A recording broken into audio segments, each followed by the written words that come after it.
Which one? Your... Carlos, we... Whoa. We okay? Okay. Well, welcome everybody. I'm gonna call this meeting of the Flagler County Board of County Commissioners, our emergency meeting, to order for today, August 29th, 2019. And I would ask if you would all please join me in the pledge of the flag. Pledge allegiance to the flag of the United States of America and to the republic for which it stands, one nation, under God, indivisible, with liberty and justice for all.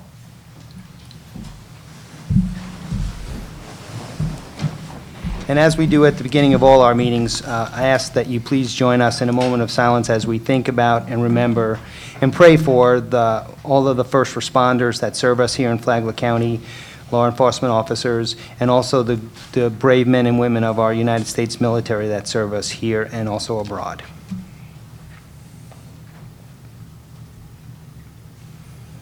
Okay, thank you. A couple of quick comments. Number one, Commissioner Mullins and Commissioner Erickson are excused for our meeting. Both of them had some very other pressing items that preclude them from being with us this morning. I believe Commissioner Mullins is participating through being able to, I guess, go through our video channel, so he is monitoring the situation, and Commissioner Erickson is also on top of what's going on as well. I wanted to just take a second and tell everyone, you know, that yesterday or the day before, one of my employees was telling me that her son is a City of Daytona Beach police officer, and she had explained to me that, you know, normally he has a day off, but they had to change his day off, and they did that because that was his time to go home and do his personal preparations with his house and his family to get ready for this storm. And it got me, you know, not that I didn't know this, but it really crystallized for me the amount of sacrifice that happens when we have an event like this, and it impacts all of our county staff, our county leadership, all of our law enforcement folks, our first responders, and it's a huge hardship because not only are you working, you know, way more hours, you also a lot of times cannot be with your family because you're assigned to very crucial and important responsibilities during the event and here in our operations center and out within our county to assist our residents and to keep them safe. And that is, of course, our number one and overriding objective. So on behalf of the County Commission, I want to thank all of our staff for what they've done and what they're going to do. And I can tell you, we know that they are a great team, and we know that they're going to shine during this event no matter how it turns out. And we're proud to be part of that. The other thing is that we also, as commissioners, want to say that we will leave no stone unturned to make sure that our staff and our law enforcement folks have the resources they need to do their jobs during this event, as we always do. And we will make sure that they get the resources to keep our residents safe and to get through this event as it moves forward. With that, I'm going to turn this over to our Emergency Management Director, Mr. Jonathan Lord. Jonathan, please give us your update. Thank you, Chairman. Good afternoon, Commissioners. As you're aware, Hurricane Dorian has been making its approach towards the eastern seaboard, primarily Florida and southeast Georgia, for the last few days now. As of 11 o'clock this morning, it is now forecast to be a catastrophic Category 4 hurricane at landfall. And this last track also shows a very tiny little shift to the north, but pretty much close to its current path. Flagler remains well near the center of the forecast cone.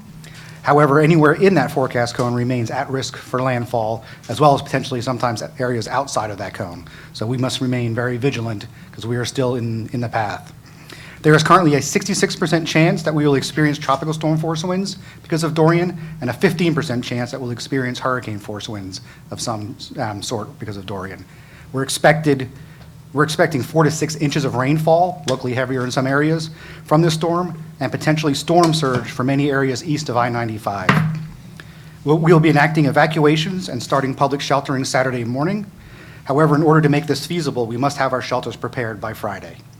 Since Monday, and if not earlier over the weekend, various county, municipal, constitutional, and nonprofit partners have been preparing for the evacuation and our sheltering needs for our community, as well as preparing many of our critical facilities to weather the storm.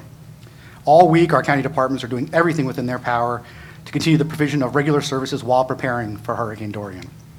We have already begun activating emergency contracts and procuring the necessary resources, bringing in additional personnel as well for the last few days, as well as going to a full level 1 activation as of tomorrow morning at 7 a.m. Your consideration and approval of the declaration will provide us with the necessary tools to continue implementing our preparedness activities in an expedited fashion, including the reassignment of county personnel as necessary. Additionally, the local state of emergency will provide us with the necessary authority to implement public protective actions such as evacuations. Our public messaging today, as it has been for the last few days, will continue to focus on ensuring that residents, visitors, and businesses in our community complete their preparedness actions immediately.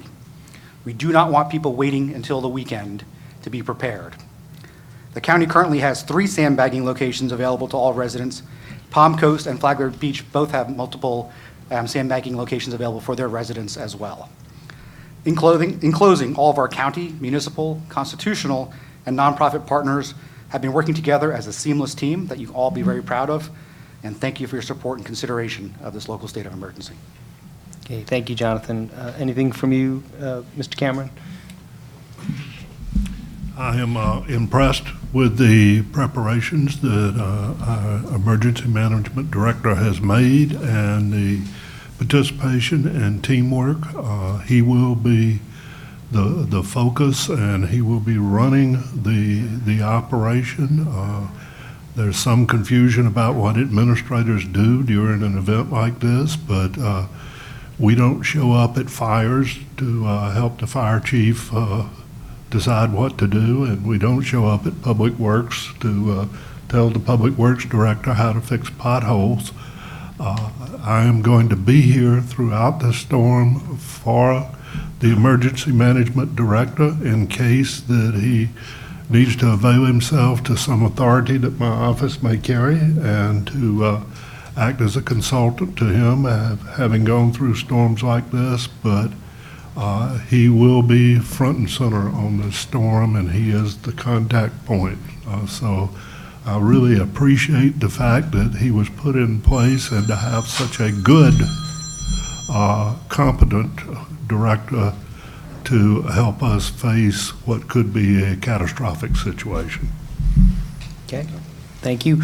Commissioners, what I thought maybe is we could go ahead and take care of the declaration of state of emergency, and then I'd like to ask for your comments, and I would also like to provide an opportunity for, we have a number of elected officials here this morning and senior staff from the municipalities, and if there's anyone that would like to participate and chime in or provide information, I think that would be important for the public. So I would entertain a motion on this item. Mr. Chairman, I move that we approve the proclamation declaring state of local emergency. Second. We have a motion and a second. All those in favor, please signify by saying aye. Aye. Aye. None opposed. All right, so that part of our business is done this morning. With respect to some discussion, commissioners? Well, Commissioner Sullivan, I think the big thing, as far as I see, as Mr. Cameron's pointed out, your commissioners, including myself, will be here, and we'll take whatever action someone thinks we need to do, but we're not going to tell Mr. Lord or any of the professionals how to run this thing. I think the big thing I'd say is for all of our citizens to keep in contact and be aware of the information that's putting out, because it changes, it can change very quickly, and when you're told to evacuate or told about where the sandbags are and all that, make sure you're aware of all that, and you're keeping up to speed and following the directions that the professionals are going to give you. Now, that was well said, Dave, and I can't add much to that except to encourage our citizens to be alert. Just be alert. We don't know where this is going to hit, and if it hits us direct, it's going to be a mess. And we need to be out, our citizens need to be out in front and get out of town if they need to get out of town. So, Thank you, Jonathan, for that report. Thank you. I'd like to call on Sheriff Staley, Sheriff Rick Staley. I think he's, yeah. Please, Sheriff.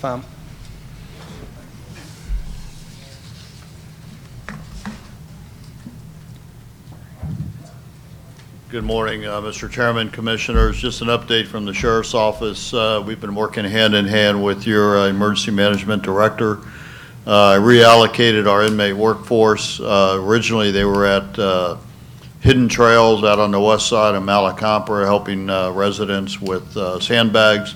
Hidden Trails did not have much activity. Malacompra was overrun. So they are all out at Malacompra now helping the residents there. As far as the Sheriff's Office, we have been meeting all week, and we are starting a phased implementation of all hands on deck, basically. So by Saturday night, we will be on Alpha Bravo shifts. Days off are canceled. Planned vacations are canceled. Basically, everybody is on duty starting then. One of the things that we have to transition with our people is that not only do we have pre-event, but we usually have significant post-event. So we can't fatigue all the people out in the pre-event preparation, evacuations, and those kind of things, because once the storm comes through, really the work just really then begins, even more significantly. So that's why we're doing a staged roll-up, if you will. The team is prepared. Since Hurricane Irma, we have been able to receive updated military surplus vehicles, deuce and a quarters, to replace the Vietnam-era vehicles that we had. So our high water vehicles and equipment, everything is ready to go. So my biggest point to the residents is, it's Labor Day weekend. It's probably not what they were planning to do for Labor Day weekend. We don't need a lot of hurricane parties going on. And right now the weather still looks pretty nice. Well, that can be deceiving and can change dramatically. And while it may seem like it may be helping us if it comes in south of some projections from yesterday, the worst part of the wind and the storm, and the director can explain this better, is the northeast quadrant.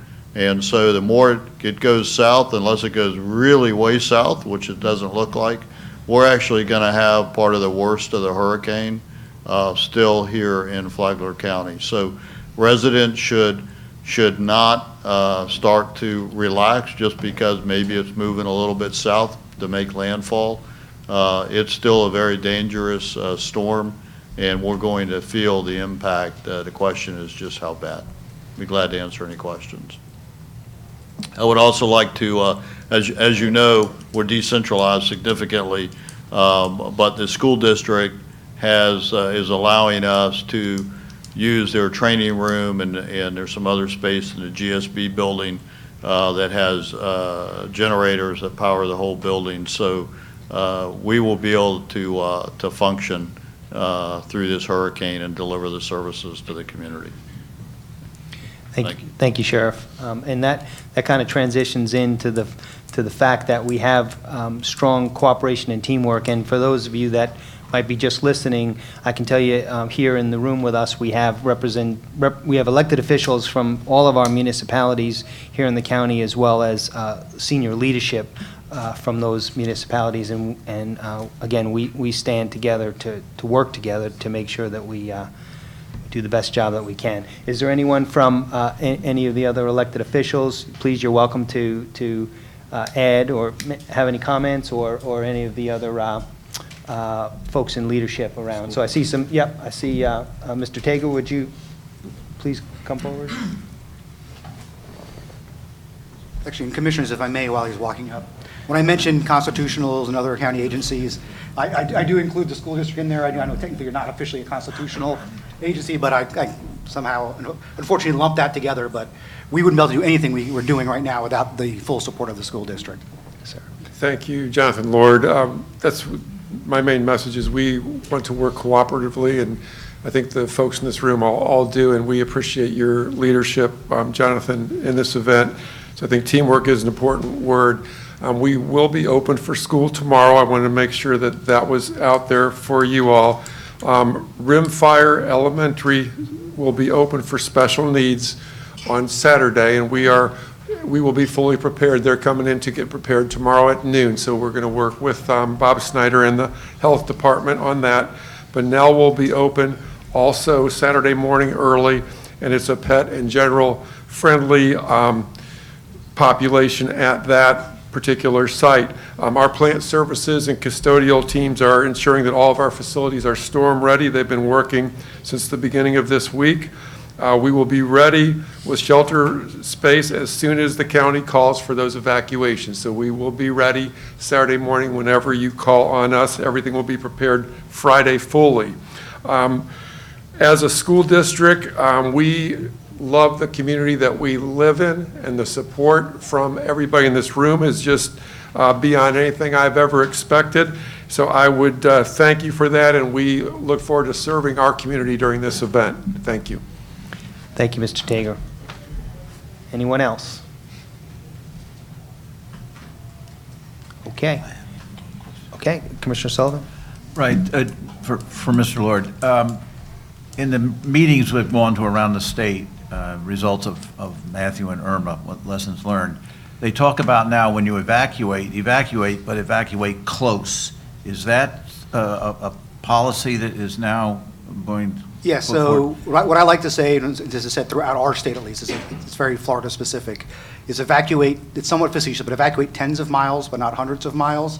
Now, we're so close to a ton of hotel rooms in the Orlando area, I would just lump that in the tens of miles concept.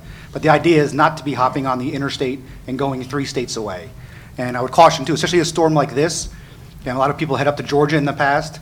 We head up to Georgia, a lot of facilities there have a weaker building code than we have here in Florida. And this storm could easily end up in Georgia at some point in time. So no offense to Georgia. So I would rather folks stay as close to the community as you can, but outside of the evacuation zones that we call.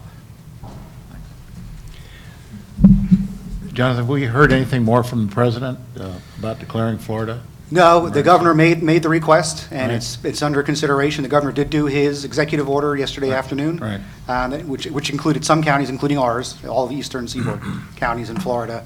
And the request has been up in Florida. I know our local congressional delegation has also requested a pre-landfall declaration for us, which would also open up the federal funds quicker for our community. Okay, I think I'll wrap it up by just reminding all of our citizens to please stay safe, heed warnings, pay attention to information, and also want to just thank you, say a special thank you to our media partners that are here today, both locally and from around the area, for helping us to get our message out in a responsible manner. So with that, I'll entertain a motion to adjourn. Mr. Chairman, I move we adjourn. Second. We're adjourned. Thank you.